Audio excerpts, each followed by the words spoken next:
Students, good evening all. Through this video, I just want to give a gist of the chapter 1, that is sexual reproduction in flowering plant. So here first you should learn about the structure of flower.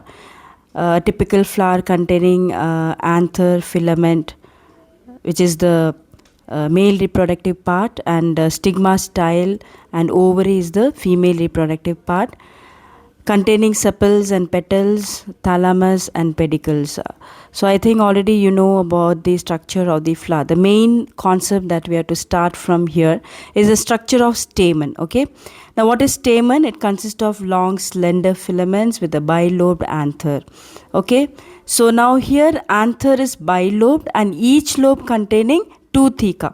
So that is why it is called as dithecous.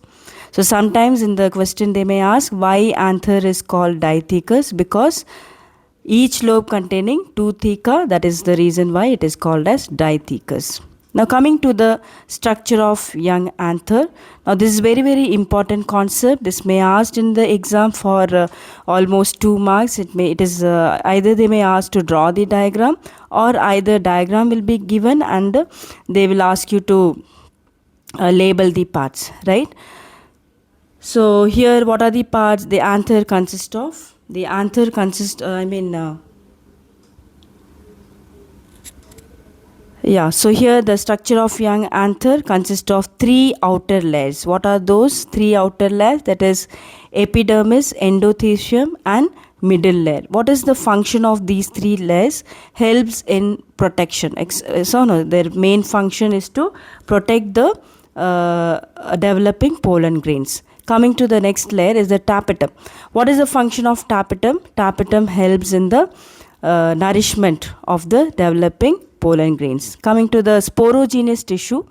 So these are actually diploid tissue which will undergo meiosis, results in the formation of microspore tetrad. So now this here is the diagram of the mature anther they have given. So here these are the 4 layers: epidermis, endothecium, middle layer, that helps in protection, and tapetum, which is binucleated.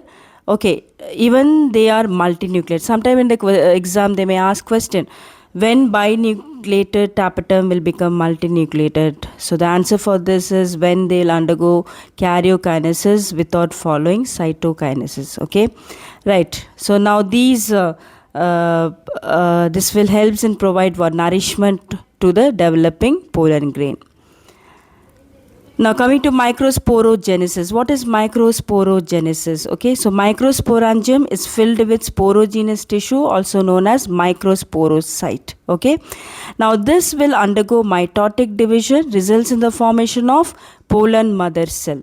Pollen mother cell undergo meiosis, results in the formation of 4 microspore tetrad. Now here I have shown in a flow chart, right? Here you can see. So these sporogenous tissue undergoing meiosis results in the formation of microspore tetrad. Okay, right. So this whole process we call it as microsporogenesis. Now the development of microspore into pollen grains. How does it happen? Yeah, so here you can see this is very important diagram. So microspore first develop vacuole, then they form asymmetric spindle, right? That is, they leads to an unequal division, results in the formation of 2 cells. One is vegetative cell and generative cell. Now here they have given the complete structure of pollen grain, which is also a very important question they may ask. Draw the label diagram of pollen grain. So here they have shown the diagram of pollen grain consists of vegetative cell, generative cell. The outer layer is exine, inner layer is what? Intine, containing germ pore and plasma membrane, right? Okay, now what is the difference between vegetative cell and generative cell?